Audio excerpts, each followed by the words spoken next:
Hola clase, me llamo Armand. Sorry, different speech. Hi everyone, my name is Armand Gonzalez. I'll be doing a quick little presentation on essentially solar energy and photosynthesis. I will be photosynthesizing, if you will. Alright, that was a bad joke, I'll move on. So, the process of photosynthesis is a very complex problem with a lot of different chemical reactions and equations, but to break it down in a very simple way that I think we were all taught back in high school. So you have water, we have H2O, or water as we all call it. We have the sun, which kind of provides a lot of energy to beings and whatnot around the world, sun. And we have CO2.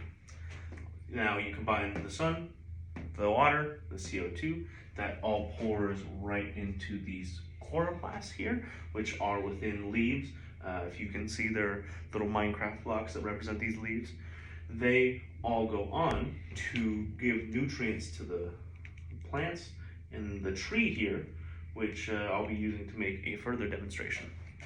So, once again, breaking it down into more of a chemical equation, something a little more visual. So we have CO2, once again, CO2, which we have 6 of them, plus solar energy,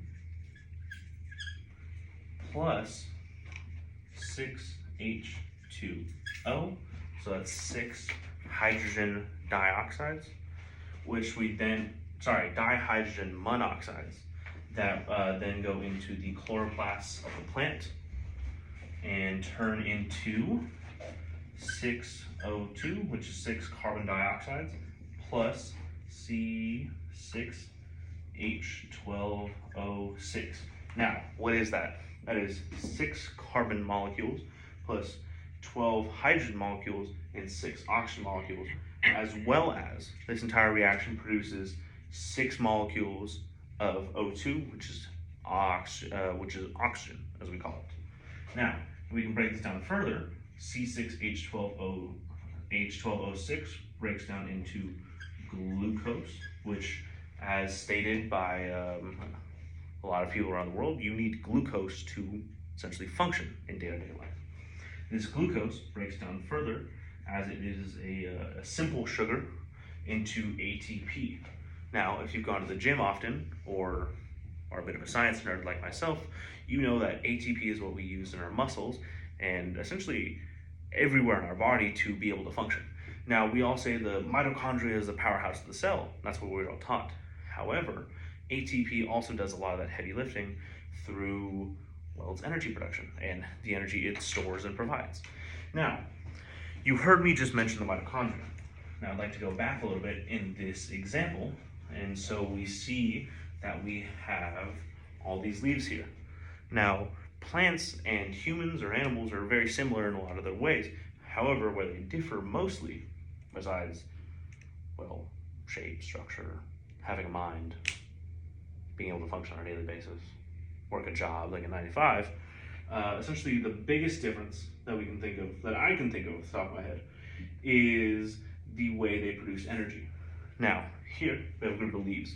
These leaves have chloroplasts. Now, Armand, what are chloroplasts?